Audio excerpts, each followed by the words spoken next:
And at some point, I got the pull request merged, and I thanked the reviewers for being so patient with my one line change. And then a reviewer said, now AstroPy is one line better, thanks to your contribution. And I was happy to read that because it came from a place of kindness, which is exactly what I needed at that moment. I think probably that had a massive impact on me because we were used to this Linux culture, if you like, or this harsh meritocracy in which it's okay to shame people if they're making mistakes in codes and stuff like that.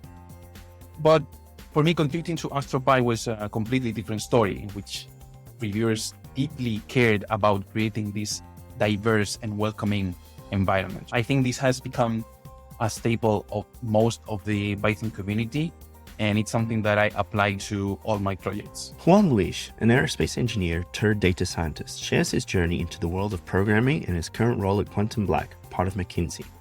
His path began with aerospace engineering and transitioned from proprietary software like Mathematica to open source tools like Python. Juan became deeply involved in the Python community, co-founding Python Spain and organizing multiple PyCon Spain events. He now works at Quantum Black, contributing to Kedro, an open source library for data science and engineering. This episode also touches on the role of generative AI in the industry, Kedro's approach to modularity, and the importance of community and open source. The Inspiring Computing podcast is where computing meets the real world. This podcast aims to trigger your curiosity by talking to proficient and advanced users of MATLAB, Python, and Julia, who use these tools to deepen their understanding of the world, simulate, explore trade-offs, and gain insights that help companies add more value.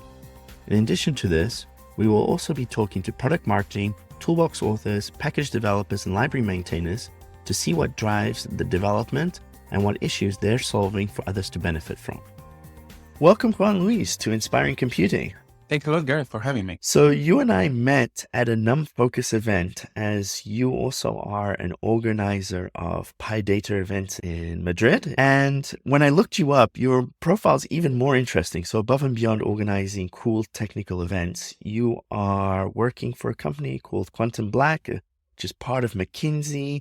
You're an open source maintainer. You develop lots of cool projects. Before we get into all of that, can you tell us a little bit more of who you are and what's your super origin story, and how did you get to working in McKinsey in the first place?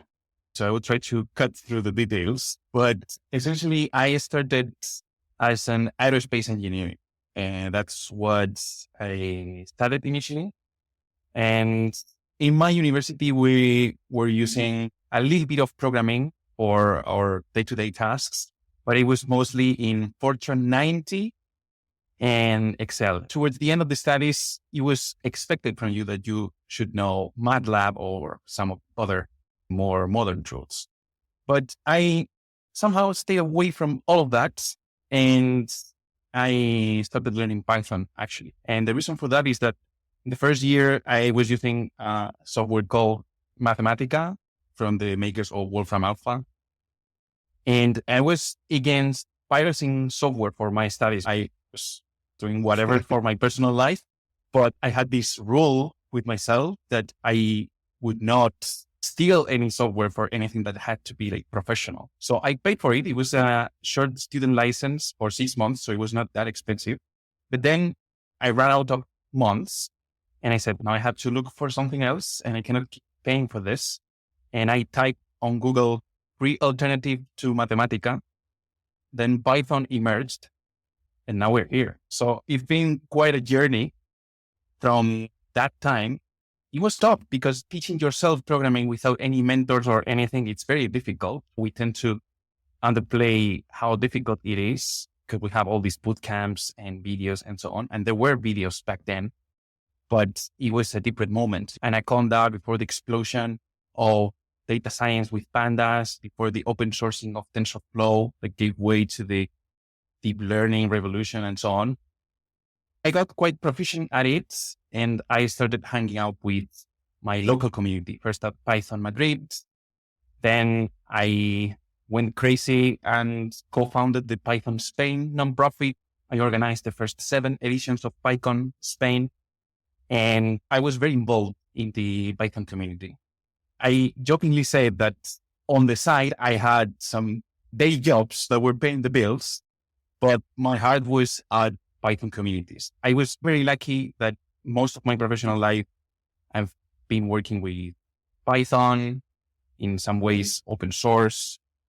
And in 2021, in the wake of the COVID-19 pandemic, I got a little bit burned out by the current state of things. I got offered a position as developer advocate at Read the Docs, the company that hosts the documentation for so many Python packages. I have a very good friend working there. And I said, maybe it's the time to stop being a full-time developer, full-time data scientist, and do more like community work, talking to users, maintaining documentation, getting paid for giving talks. And that's when my passion for the Python community and my day job converged. So I'm very thankful for that transition. And a couple of jobs later, I landed in Quantum Black, part of McKinsey, in which I'm doing something that is somewhat similar. So I'm connecting with a community of open source users. All my work is publicly available on GitHub, a massive thing for me. And I get to do lots of interesting strategy work around Kedro. So that's how I got here. So it's a super inspiring story. As an aerospace engineer, you've turned around and become a data scientist, open source advocate. You're the first person I've ever met who worked at Read the Docs. I want to thank you because it's very cool and it fuels a lot of knowledge and learning. But now that you're working at McKinsey, if I understood you correctly, so McKinsey, this is the large consulting company which is known for guiding C-level management, helping serious decisions. You have to unpack this a little bit. McKinsey open source, those don't quite commute. I never thought or realized McKinsey did any open source. So tell me a little bit more how McKinsey hired you to do open source and what is your role exactly then? And Quantum Black, walk me through this. I'm a little confused. Right. Yeah, it usually happens. And I take it as part of my job to undo this misconception, right? That McKinsey is not doing open source because it is. So McKinsey and Company is almost 100 years old management consultant company, right? And for the longest time, their job has been to advise C-level executives about transforming their businesses, opening new lines of business, and so on. Lately, with the advent of technology, artificial intelligence, big data, and all these things, the amount of digital engagements, as we call them, that we've been having has been increasing a lot. So now it's not only consultants, but there are also software engineers in the firm. There are teams that do products, as I do. And so there's now a richer variety of people working at McKinsey. Specifically with the product I'm working, which is called Kedro. It's an open source library for maintainable data science and data pipelines. It was open sourced 5 years ago already. So in June, 5 years ago, there were several reasons to open source Kedro back then. So on one hand, they wanted to make it a standard for data pipelines. So the best way to do that in the current world is to open source it and try to make it as widespread as possible.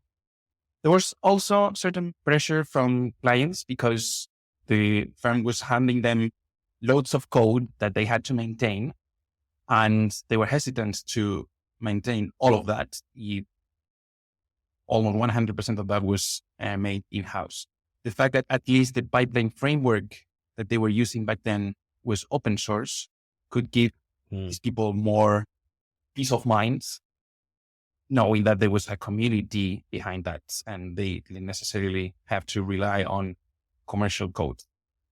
And yeah, so the product was open sourced. And then in 2021, early 2022, it was donated to the Linux Foundation.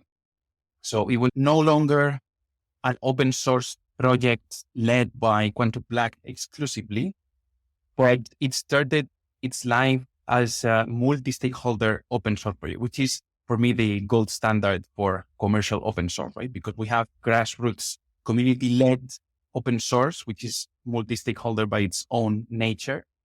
But when there are people that get paid to work on a specific open source projects, to me, it's really important that there's a network of sort of partners, contributors that also have a stake in the projects, and it does not depend on the whims of a single entity. So the intention of Quantum Black is of course, to keep going with Kedro for the longest time possible as open source. But now you don't have to rely on us doing that, because there's a series of contributors forming what we call the technical steering committee of Kedro. So hold on, there's a couple of things that I need to double click on there. Are these two separate companies? Is this the same company? Is this a rebranding? And was Quantum Black created for creating open source projects in McKinsey around AI? Is that how I should think about it? Quantum Black was a British consultancy company that was working with artificial intelligence and machine learning early on, in the middle of the 2010s. And it was acquired by McKinsey in 2015, if I'm not mistaken. And rather than fully absorbing that into the structure of McKinsey and Company, they kept the name, the brands. So it stays today as like the AI part of McKinsey. Kedro was born inside Quantum Black in a division that we call Quantum Black Labs. And we kept expanding that after the acquisition. I consider myself part of Quantum Black, even though we're all part of McKinsey and Company in the end. Okay. And then to maybe also piggyback on something you just said a little bit of your golden standard around open source. Kedro, it initially was born, if I understood correctly, from Quantum Black, but then you said you no longer own it. Tell me a little bit about, in your experience, how is that journey? It's, I think, a journey that many people aspire to do, and many open source projects live on the shoulders of a few very passionate individuals. But tell me, how did you cross that chasm, if you will, of going from something built as a little hobby in a project in a company, funded with a few people, to making a commercial business, to then handing it over to the Linux Foundation? Tell me a little bit about that journey. So Kedro started as an internal tool that we were using for our own consultants. Then it got open source, and then it got donated to the Linux Foundation. So the rationale here is that by making it multi-stakeholder in nature, so to have an open governance in the projects, we would make it more solid in the long run, and the credibility of the projects would also. So I was saying that this is the gold standard for commercial open source to me, because it forces you to interact with people that are outside of your organization. And you can imagine there are all sorts of funny bits like that. So it forced us to do everything in the open, or as much as possible. And for things like having internal meetings or sharing internal documents and so on, we are using the internal systems, in this case of McKinsey, to its maximum capacity, so that we can include people that are outside of the organization in an effective and seamless way. It's a way for us to be out there and interact with external people in a kind of an unusual way. But the motivation for all of that is, again, to keep Kedro as open as possible. Okay, so now I guess it's time to maybe zoom in a little bit of what exactly is Kedro. Then can you maybe explain what is Kedro, what does it do, and maybe to what problem does it actually solve? So why would you want Kedro in the first place? So through the years, we have observed that there is a chasm between data scientists doing their work in notebooks. They train their models, they pre-process the data and so on, and the people that have to translate those notebooks into something that can go into production. And this has been like a running gag in the industry for many years. You have on one side the scientists who really love notebooks because it's a tool that makes them productive. And then on the other hand, data engineers, machine learning engineers, and so on, who hate notebooks. And for a good reason too, because on one hand, the tool itself is not really friendly with usual software engineering practices like version control, for example, but also because they have been exposed to poorly written codes on notebooks. So by association, they blame notebooks for their despair, basically. And that is not tools' fault, but the reality of the industry is that so many data scientists did not have a formal background in software engineer or anything. So they learned how to code probably by themselves. And also they have 100 problems, and good software engineering practices is not one of them, right? They have to take into account the explainability of their model, whether the data is clean or not, the assumptions that their modeling is making, and so on. So literally they cannot sometimes bother with DevOps and things. So there's this divide, right, between the people doing the science part of data science and the folks putting that into production, because in the end, those models need to create a return on the investment. So Kedro was born to try to bridge that gap and help making data science more maintainable in the long run. How does it do it? In different ways. So on one hand, it gives you a directory structure that is inspired by cookie cutter data science, the period that Driven Data started some years ago. It goes well beyond that, though, because it also gives you a data catalog, which is a layer that separates the input-output layer of your code. So everything that is reading data, writing data, and so on, from the business logic of your pipelines. Essentially, how you're doing those transformations, how do you merge those data sources, and so on. And that business logic is arranged in what we call pipelines and nodes. So essentially a directed acyclic graph, or a DAG, like the ones that you can find in Airflow, Daxter, Prefect, and so many other tools. But the fact that Kedro is so lightweight in comparison, installing it is just a matter of pip install Kedro. You don't need a whole architecture or a database or anything, because it's a framework and it's a library. And the fact that it brings all these things by default, this directory structure that you can use, the data catalog with lots of different data sets and connectors with different sources of data, plus the ability to create these pipelines, is what makes it so powerful. So maybe just from my understanding, you mentioned Airflow and Luigi. So in my mind, I always thought Kedro is somewhat yet another one of the orchestrator, right? So I always thought it's maybe a lighter version of an orchestrator, but how does it actually separate itself from this orchestrator, that like Airflow and Luigi? Can you go into a little bit more detail of why it's different, better, or why do I have this confusion of comparing the three together? I think everybody gets that confusion just by looking at our README and our documentation, because they see a DAG, right? This visual representation of the pipeline, and they immediately think this is an orchestra, right? And I don't blame them, because that's how we're used to think in this industry. And you're not wrong, because in a sense, Kedro is a micro orchestrator. It gives you this arrangement of nodes that form a pipeline. What Kedro does not give you, and that's on purpose, is all the scheduling part. What about running this DAG once every hour or twice every day or things like that, and giving you a whole web interface that monitors the execution of the DAG, that tells you what tasks failed and so on? That is absent from Kedro. And the reason for that is that we want to make Kedro orchestrator agnostic and platform agnostic. So you can use Kedro with Airflow. In fact, Kedro Airflow is one of the main core plugins that we maintain.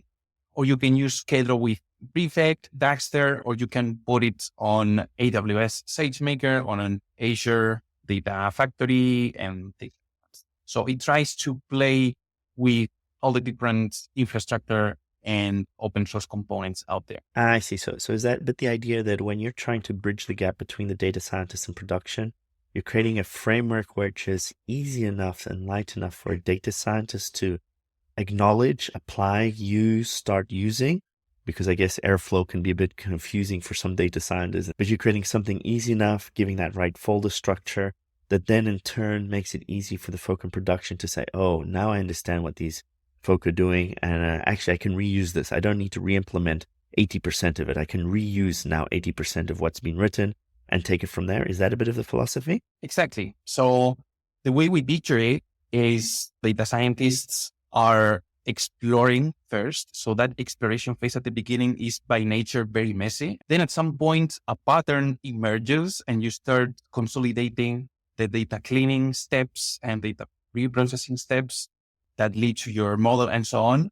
And at that moment, you can already start putting your code into functions that take pandas data frames or polars data frames as inputs, produce all the data frames as outputs, and you start putting the data sources themselves into this catalog, right? So you have this gradual transition between that messy notebook that you're writing in the exploration phase into something that starts resembling something more structured. And then at some point, you leverage the Kedro directory structure to put all that library code into a specific place, arrange your pipelines in a specific way, and that can basically be handed to the production team. And hopefully with minimal modifications, it can be put into production because it's already library code that has whatever linters you're using. It's stored under version control and so on. So now I'm beginning to get a picture, but maybe to ground this, can you maybe give me an example where it's effectively used? Do you have a user in the back of your mind? And maybe you don't want to mention customers, but can you explain, okay, who actually uses this in which industry, or is it across anywhere on the planet? Anyone doing data science should be using this. So in principle, we say this as a optimal tool for doing batch workloads, right? So everything that runs on a schedule and performs some data processing, triggering some model, and maybe pushes that model into ML flow, or just the code is the model, right? So depending on the approach that you're following. And we've spoken to lots of users and clients that use it in these ways for data scientists to structure the code and for the engineers to put that into production. And we've seen this across many industries. So just talking about the people that form the Kedro Technical Steering Committee, right? So the people that actively contribute to Kedro and are committed to the success of the projects. We have folks naturally from Quantum Black, but also from a range of other companies. For example, there's people employed by Voltron Data, the makers of Apache Arrow and so many other successful projects such as Ibis. We have folks from Printify, which is a product company that creates e-commerce stores to sell like merchandise. There's also people from ING, the Dutch bank, that are using Kedro and Kedro Airflow a lot. And finally, from Getting Data, a Polish consultancy that is servicing lots of clients as well. And they maintain lots of open source plugins that help you deploy Kedro into different infrastructure platforms. Nice. So I'm actually looking a little bit on GitHub. So I see it's just short of 10,000 stars. So that means by definition that it's not a young project or an unknown thing. It's got quite a level of exposure. So that's very cool. But maybe then to ground this, let's say I'm a data scientist and I say, hey, Juan Luis, I got this project. I want to do some data science. You mentioned let's go in the financial industry. I want to do some mathematical modeling on some financial data. Walk me through, how do I start using Kedro? Is this me as an individual doing pip install Kedro, or does my manager and my whole team need to be on board? Walk me through the moment that I'm starting a new project and I say, okay, let me put some structure around this. I know I use Kedro. Walk me through those first steps. So if you're an individual, it starts with pip install Kedro, and that already gives you a directory structure that you can follow optionally, right? Because there's a gradual approach. You can do everything in your notebook and use only the data catalog layer, for example, if you want to not hard code any absolute paths on your notebook. Or you can go all in and write everything in terms of functions that become nodes of a pipeline and so on. If you're working on a larger team, then of course you need some coordination. What we have seen talking to users and clients is that folks usually come up with their own, what we call starter, which is nothing more than a template that includes maybe the linters that they usually use. They make small modifications to the directory structure and so on. And From that, you have a factory that churns data projects, right? So every time you start one, you clone the starter, your template, and you can already start working on that. So, because the idea is, I think it's quite common that people, if teams are different, they have different policies, and then they go off in different directions, and then the code becomes a little hard and to have a standard across all teams. And then I think large organizations start dabbling between mono repos, yes or no, and trying to figure out this. But what you're trying to say is you're bringing coordination at a project level, that everybody uses the same approach, but it doesn't have to be all in by definition, because I'm guessing in like banks or large companies, the data source is always an issue, right? Where do you get the data? So I'm guessing you need to plug it in from different things. And that's typically technically unrelated from what you're doing, but often data scientists, they merge the two very quickly. The data source with the coding and the math, and that often leads to difficulties downstream. So you're like pushing people to separate clearly the data catalog, as you mentioned, from the maths itself. And I'm guessing Kedro has plugins for all different types of data sources. It's not just a CSV file, right? I'm guessing you can get anything, or am I assuming too much here? You're totally right. So there's an official series of connectors that we call datasets. Kedro datasets is the name, that has connectors with, of course, CSV files, but database connections as well, more niche formats such as NetCDF or GeoTIFF, right? That are more used in the earth sciences and satellite imagery and so on. There has to be dozens of connectors. I don't know the latest figure, but also if you think about it, there are several ways to read a CSV file even, right? So for that reason, we have a Pandas CSV dataset, and we also have a Polars CSV dataset and a Spark CSV dataset. And there's also connectors that are not tied to the underlying format because the library takes care of that. So apart from that official library of connectors that we maintain, you can also create your own. So the interface is somewhat straightforward. You create a class that has load and save methods. Okay, so that kind of makes sense. I like the way that you're structuring this. Thank you for bringing some order to the chaotic world of data science. Maybe just out of my curiosity to start talking a little bit of the development and how you decide what goes in and what doesn't. Can you name some of the latest features that you've been putting in, or maybe even some of the things that you're considering putting in? Because you are, if I'm not mistaken, the product owner, or I can consider you like a program marketing person, of a gatekeeper of deciding, or a stakeholder in deciding what goes in. Walk me through, what are the features and how do you decide what gets in and what doesn't get in? Right. So my official job title is product manager, which is a bit of a product owner plus project manager plus emotional counselor to the team sometimes. And I bring the vision of the user as well in coordination with my designers. I lay up the strategy. So what direction should we take? I keep an eye on competitors. So I do a bunch of different things. And then I'm also the developer advocate in residence as well, which is my unofficial job title. So I still go to conferences to talk about Kedro and so on.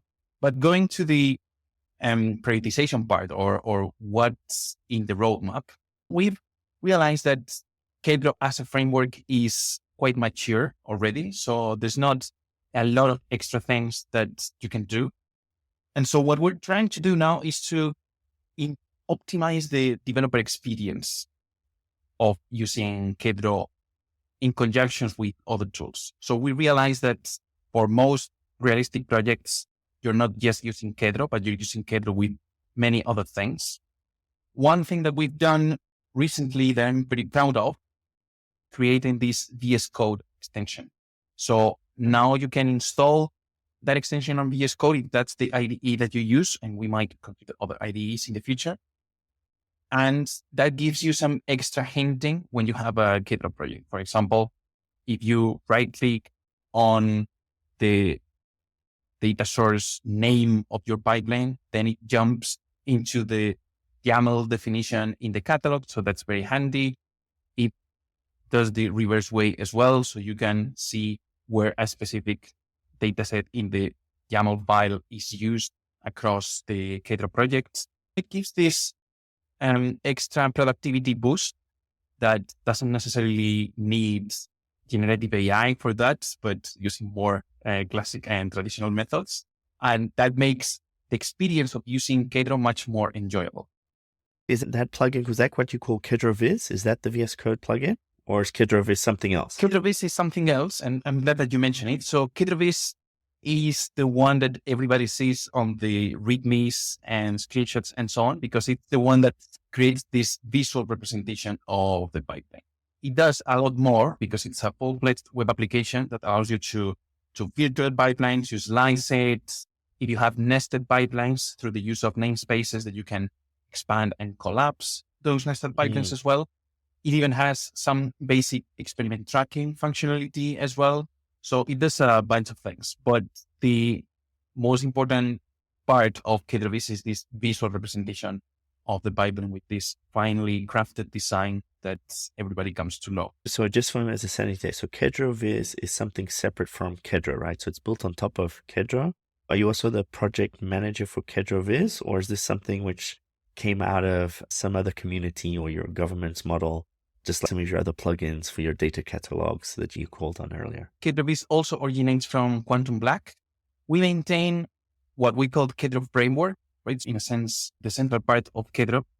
And we also maintain a series of official plugins, which are KedroViz, for this visual representation of the pipeline, Kedro Airflow to deploy your Kedro pipelines to Apache Airflow, Kedro Docker to Dockerize your Kedro applications, Kedro Telemetry, which gives anonymized usage statistics for us to improve the product, and finally these Kedro datasets that give all these connectors to different data sources. So all of those are officially maintained by the Quantum Black team.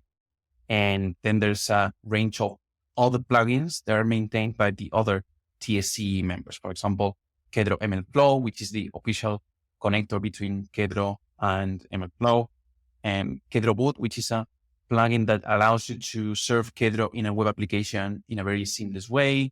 So you see, it's the layers of an onion, right? There's Kedro in the center. Then there are some officially maintained plugins by the Quantum Black team, which is the bigger one. And then some other plugins maintained by other members of the TSC. Outside of that, plugins maintained by the community. And then outside of that, applications and projects that people make. A few of them are open source, but many of them naturally are in-house or private. So I have to ask, was that kind of a conscious decision to make the framework lean and small with the intent that all of these plugins would then emerge? Because if you look at like the Python language, right? So now there's a big debate on how do we make the core Python a little bit smaller? There's all of these libraries that maybe we don't need. Did you take a look at the Python community and say, yeah, let's not make the same mistake with, well, mistake is a strong word. Let's learn from others and make Kedro by definition small and empower other people to contribute by giving them those APIs and that opportunity to work together? It's funny that you asked that because we're having exactly the same debates in Kedro these months. People have been asking us for many years that they would like to just use the data catalog. They love the catalog. For them, it's a lifesaver. And maybe they don't care about the whole pipelines and the directory structure and so on. And we haven't had a good answer for that in a very long time, other than just pip install Kedro and ignore everything that you don't care about. But in my opinion, that others in the community share as well, that is not nearly enough because folks are usually looking for lean libraries that have as few dependencies as possible, that are unobtrusive and so on. So we want to keep Kedro the way it is, but make it more modular so that folks that pip install Kedro can continue having the experience that we're providing. So the catalog, the directory structure, and the pipelines and the datasets. But maybe there are people that are serving their Kedro pipelines through a web application and they don't need the command line interface, right? So there are all these different use cases. And I think there's always pressure on libraries that are too big to become more lean and make some of those dependencies optional. What solution we're going to find to this situation is still in the works, but definitely we see a trend towards wanting smaller dependencies and more lean libraries so that your development is also more agile. Yeah, so it's interesting you say this because in the GitHub project, if you clearly state there's multiple elements to Kedro. So there's the project templating with the cookie cutter, which I guess is somewhat independent from the data catalog. And then you've got your pipelines. You also call out coding standards and enabling people to plug in their own coding standards. And you also called out a little earlier the flexible deployment.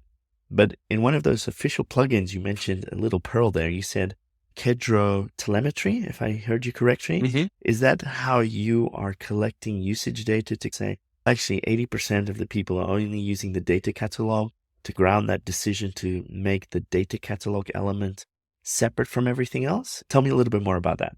It is a thorny issue. And in fact, we're making changes to that as we speak. So we collect very little data. I wish we could say what individual library components are people using and so on.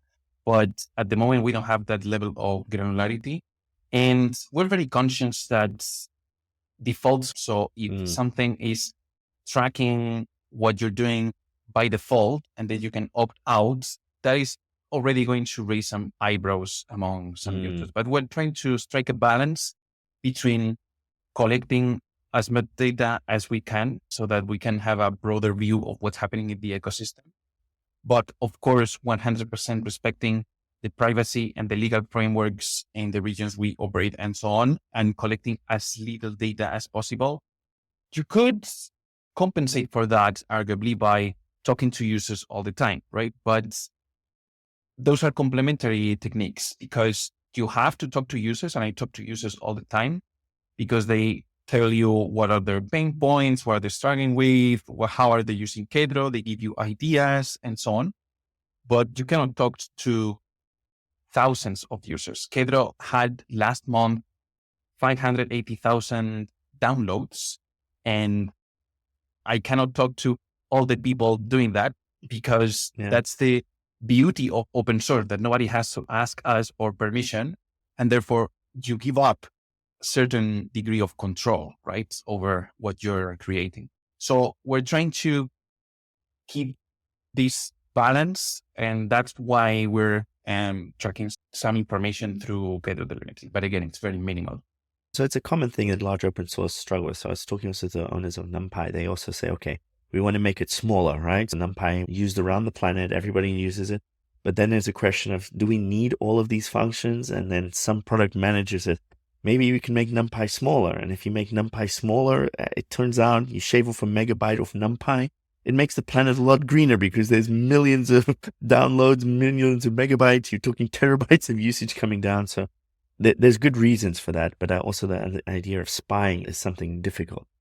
So that kind of comes back to how do you or the Kedro governance team decide of what goes in and out? Is it you collecting information? Do you do surveys? Do you just look at the issues on GitHub? How do you prioritize this? Tell me a little bit about how you make that process a reality. We are always keeping an eye of what's coming in on our Hub issue tracker and our Slack community, because that's the first line of defense, right? People have overcome a barrier of entry. They have decided they want to open an issue, which is something that many people don't bother doing. This is very important, keeping in mind. Or they join your Slack community and they send a question into the void, and they're asking you to help them with some problem or stuff like that.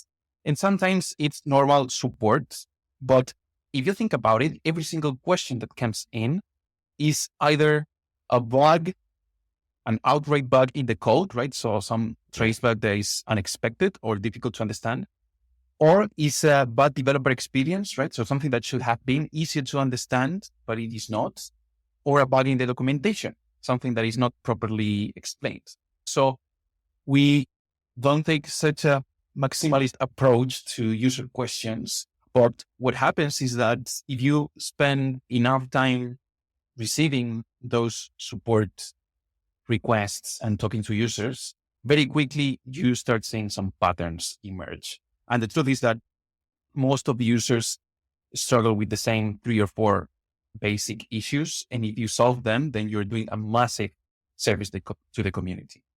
At the same time, those issues might be the most difficult ones to solve, right? All right. So if you sort this in a matrix that is effort versus value, then you have the things that are low effort, low value, then you can leave those as good first issues, for example, for the community to tackle with that is good for going to hackathons and open source sprints and things like that. You have high effort, low value. Those go to the trash bin directly, right? You have low effort, high value. You do those straight away as soon as possible.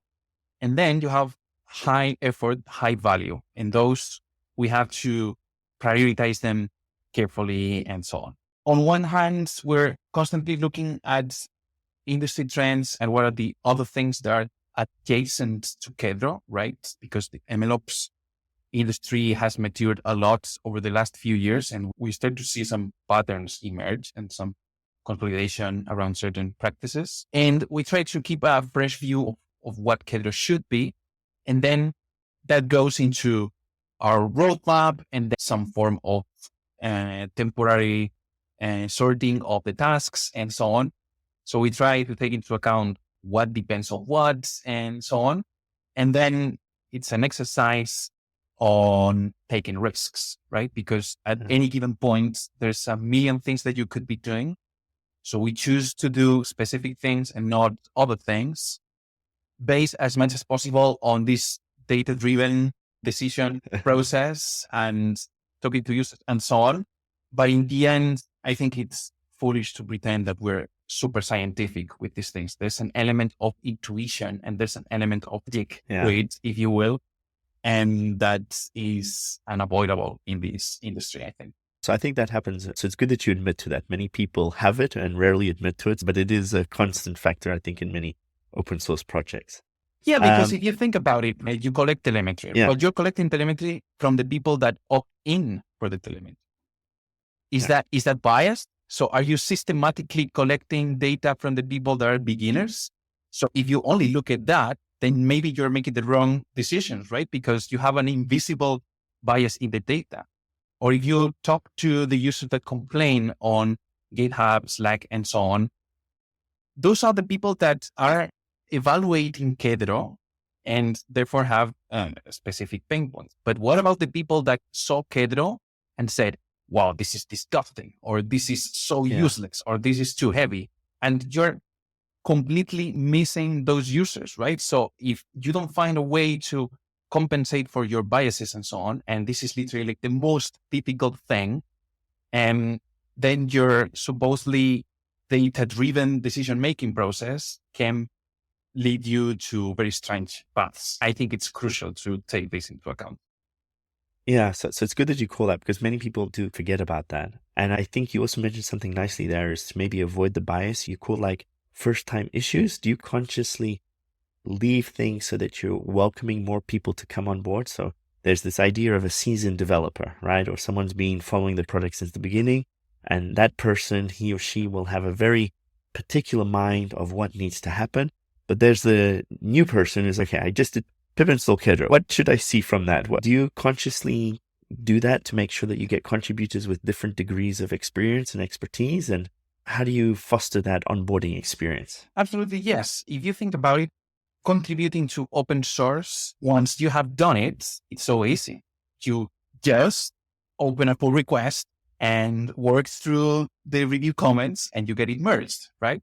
But if you look at it from the perspective of someone that has never contributed to open source, there's like a million questions that this person might be asking themselves. First of all, the idea that they can contribute back, which is something that for many people doesn't even exist in their mind, right? They're consuming open source and it doesn't cross their mind that they can contribute back.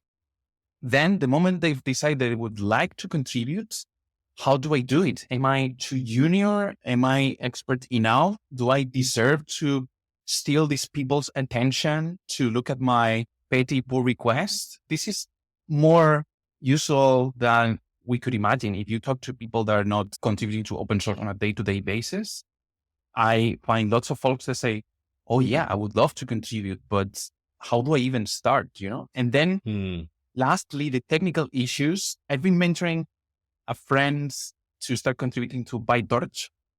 And it was so funny because the first time he sent a pull request, you have all these continuous integration checks and 3 or 4 bots commenting on your pull request. And then your pull request gets closed, but actually it got merged. And there's like a million things happening just by sending a pull request that contains a typo fix. And it can be overwhelming. My mentoring effort at the beginning was saying about these 3 or 4 things.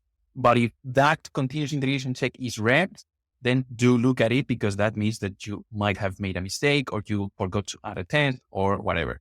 And again, when you're used to that, you just become numb to all this complexity. But our contribution workflows have become so sophisticated and so automated that the barrier of entry is very high. To answer your original question, keeping these good first issues is a very nice way of lowering that barrier of entry that's already quite high as much as possible, and giving the people the chance to feel happy just because they contributed a typo fix or removed a sentence that was outdated or things like that. Because for the project's perspective, it's a tiny and negligible improvement, but from the person's perspective as a contributor, it's a huge achievement to do that and overcome that fear, anxiety, then overwhelm, and finally get the contribution merged. So we want to keep that feeling of empowerment flowing, because it's what keeps the open source community alive.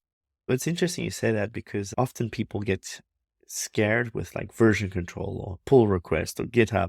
And it is very scary, especially if you're a domain expert, right? And you can read something and you see something's a mistake, but you perceive in your mind that it's super difficult and you actually don't know what your return is. So do you have any examples where you've seen people who were super scared, started contributing, and then just turned on the contributing engine and they're contributing left, right, center? Is that maybe a bit of your background? Do you have some experiences or some more stories you can share? Yeah, absolutely. And I tell this story to everyone who asks. Like, my first contributions to open source were like 1-letter typo fixes, and I got maybe all the commits wrong, or I was doing like git merged to myself and stuff. And many times I ended up closing the pull request full of shame that I was like wasting the reviewer's time looking at such a mess of a pull request, right?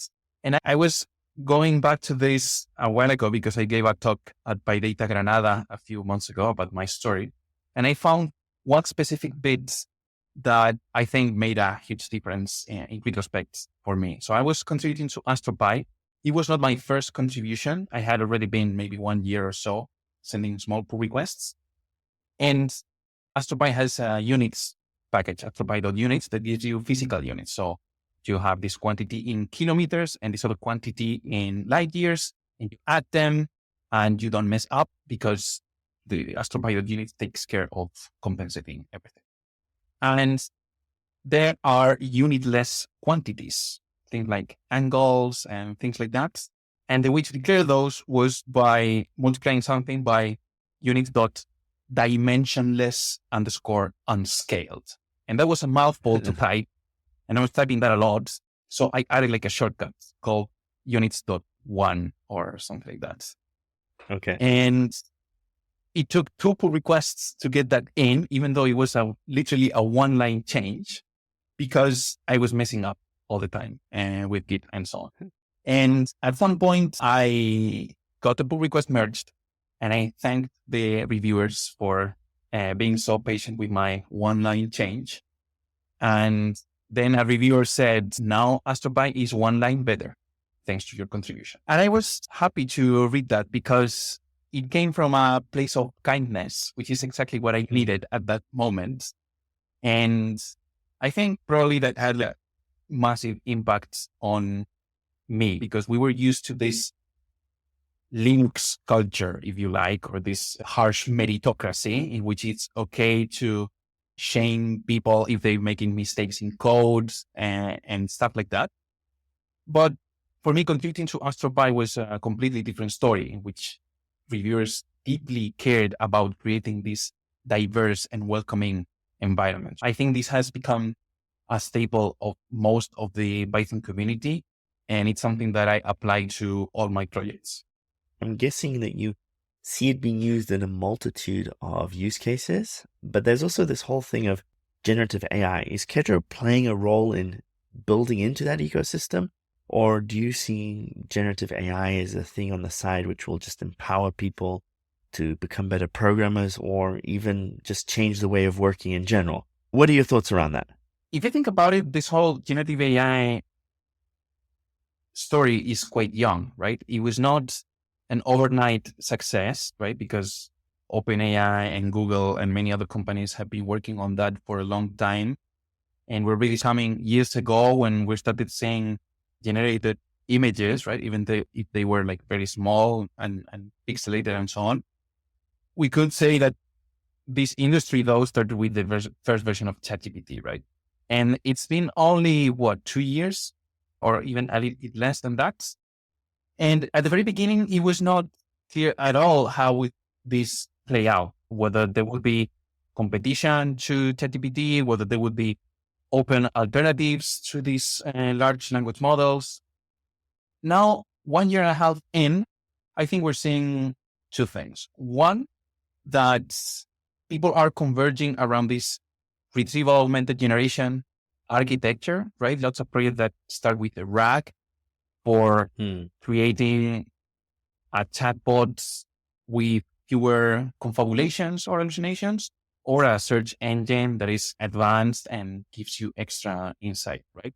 So those have been like the main use cases that I've seen, at least from what's public information, right? Deployed in the industry.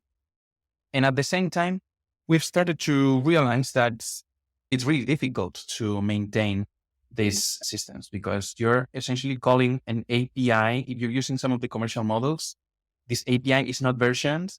It can change the result at any time. There's an element of randomness in the response as well. So you have to work around all that randomness by adding guardrails and analyzing the response and evaluating your model and so on. So this has massively changed the role of data scientists, right? Because I don't think anybody could anticipate 3 years ago or something that we would be using models that are pre-trained by others in so many tasks, right? I think it was more common in computer vision, right? With YOLO and models that, but to use them for basically all the tasks, I think, I don't know, at least I could not anticipate that.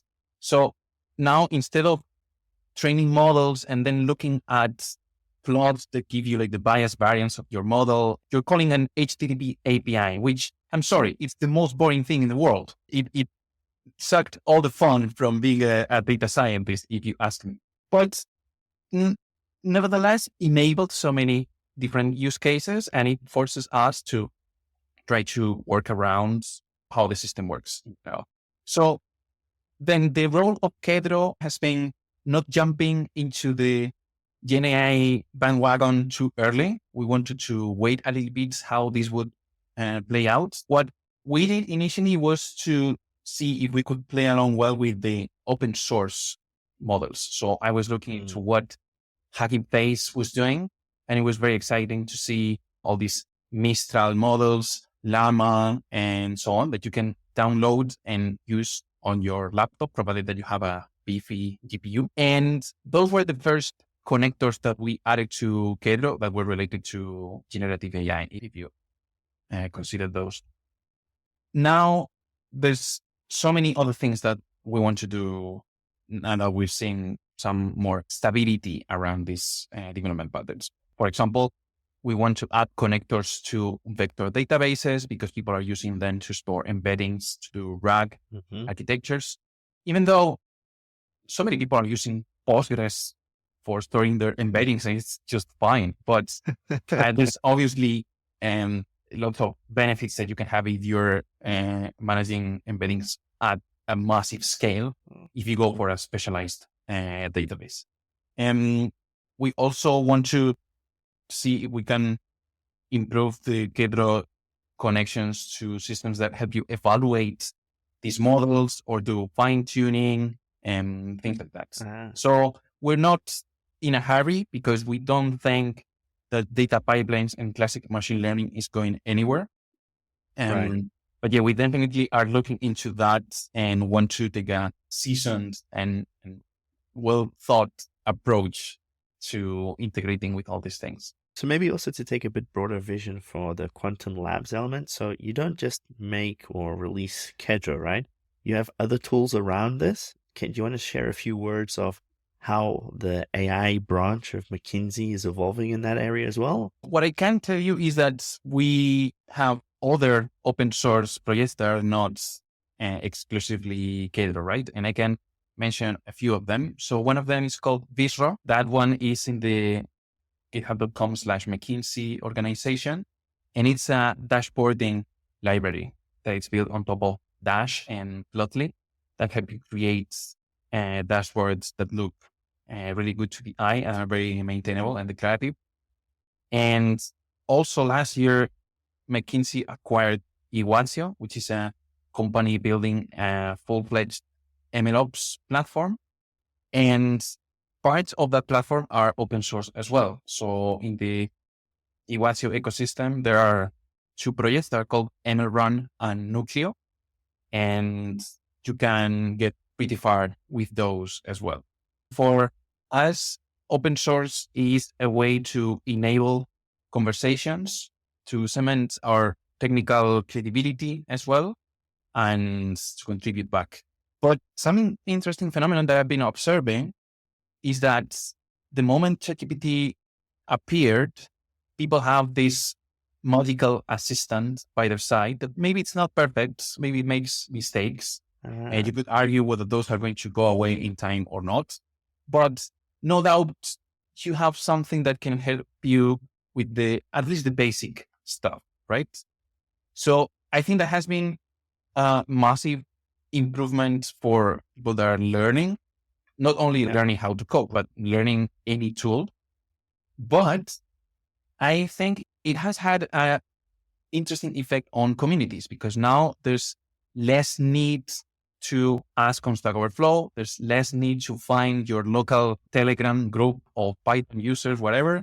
There's less need to go and ask random strangers why your Kedro project doesn't work. And so we definitely see less activity in these online communities, which we still don't know what effect is going to have, right? Because on one side, we're removing that sort of human connection and sometimes for good, right? Because some people don't know how to behave online and they're very harsh to beginners and so on. And nobody wants that for themselves. But on the other hand, communities that really thrived and struggled to make a welcoming environment and so on, now they see that there's fewer people coming in. So let's see how that affects them in the future. But also, most importantly, when someone comes to the Kedro Slack, for example, and asks about something that looks trivial to me, then I can say, maybe our documentation is not clear enough, or the API is not well designed enough, and all these things, right? But if these people are asking ChatGPT and ChatGPT is giving them code that maybe doesn't work, or maybe it does, but I no longer have any visibility into what people are asking. The company doesn't give you like a database of queries that people make or how many times people asked about Kedro to ChatGPT, all these things that, for example, Google has given us for so many years that helped people improve their positioning of their websites and understand how they're connecting with customers and so on. We suddenly find ourselves with a huge blind spot, and I have no idea whether the company is planning to offer that sort of tooling, maybe in exchange of a fee. I have so many questions about how we're going to be developing products when we're missing that inputs from users, and how users are going to develop this connection with the industry if they're only asking ChatGPT all the questions they have. Yeah, it's a bit of a double-edged sword, right? I myself use ChatGPT more and more, or not only ChatGPT, but a series of them. But I am concerned that it also removes your sense of curiosity. So it feels very easy that you ask a computer, it gives you an answer, and they say, okay, it doesn't work. And then you go and ask someone, it still feels like you need to nurture that sense of curiosity and doing a bit of homework on yourself. And actually, curiosity, in my experience at least, comes from human interaction.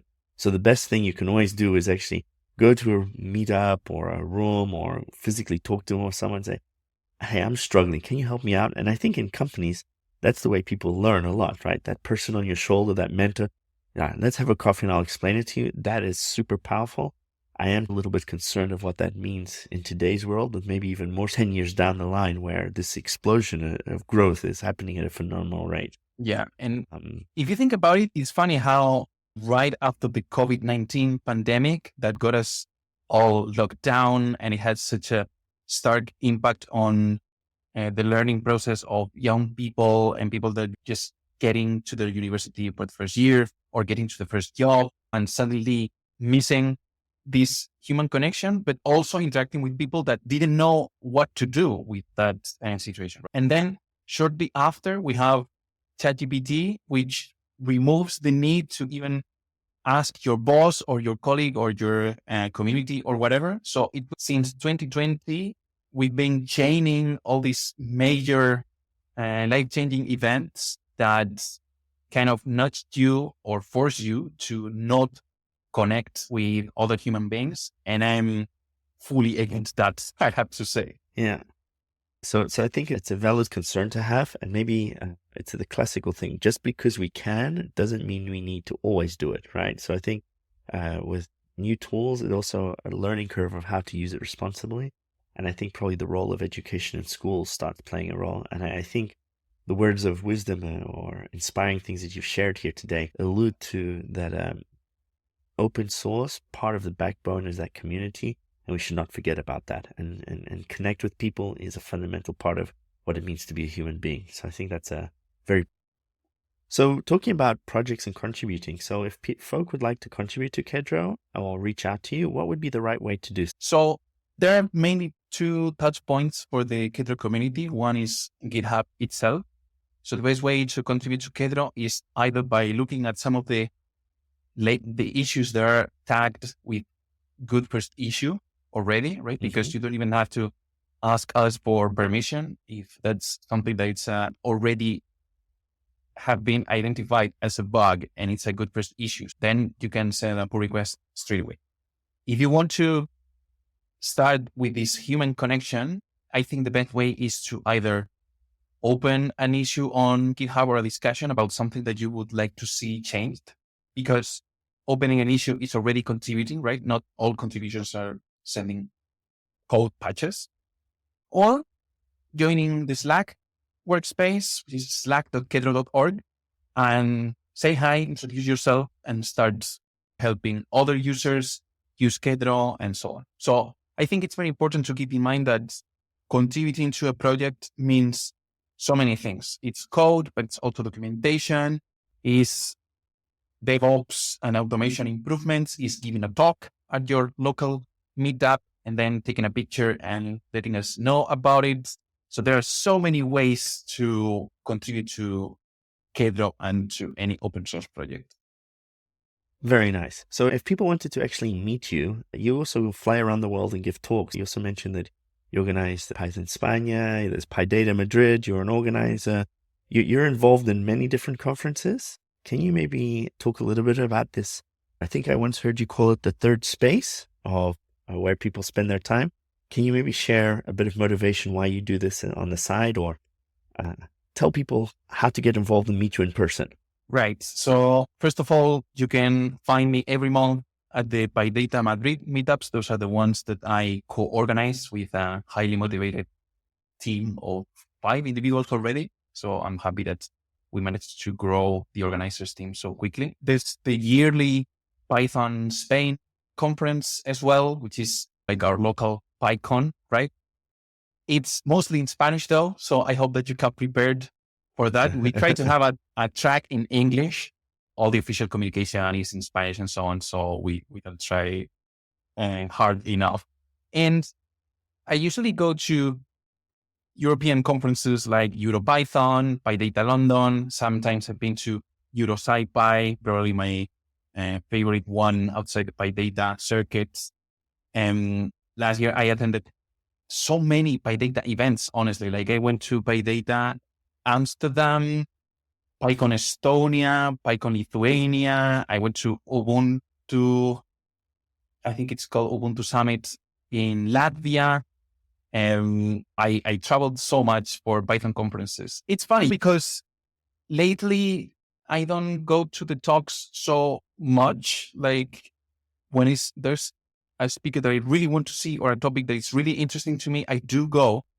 But then I spend so much time in what they call the hallway track, right? Like saying hi to people, connecting with folks and so on. Because to me, coding in general has such an important social aspect to it. I learned how to code thanks to random strangers on the internet that quite literally were like giving me advice on PHP or CSS a million years ago. It was very lonely for me to start learning Python, but discovering the Python Madrid community made it so enjoyable. I distinctly remember the first meetup of Python Madrid that I attended. I was all silent because I didn't know anybody, and I was like 10 years or 15 years younger than the average. People were joking about in library, and I was thinking to myself, oh, I understand these jokes. I get them. I belong. So you see, like meeting people in person and see the transformative power that open source has changed my life completely. And I'm fully committed to sharing knowledge in this way, but also keeping it human, right? And for that, I think the meeting in person aspect, at least for me, that I am a fully abled person, that I can travel around the world and I have the means to do that as well, is super important. That's it for today's episode. I hope you enjoyed the conversation and found it valuable. If you did, please consider sharing this episode with your friends and family or anyone who might benefit from it. Also, I'd love to hear your thoughts, so take a moment to leave a review and let me know what you think. And if you haven't already, don't forget to give us a rating. It really helps us reach more people and bring you even more amazing content. Thanks for tuning in, and I'll catch you on the next episode.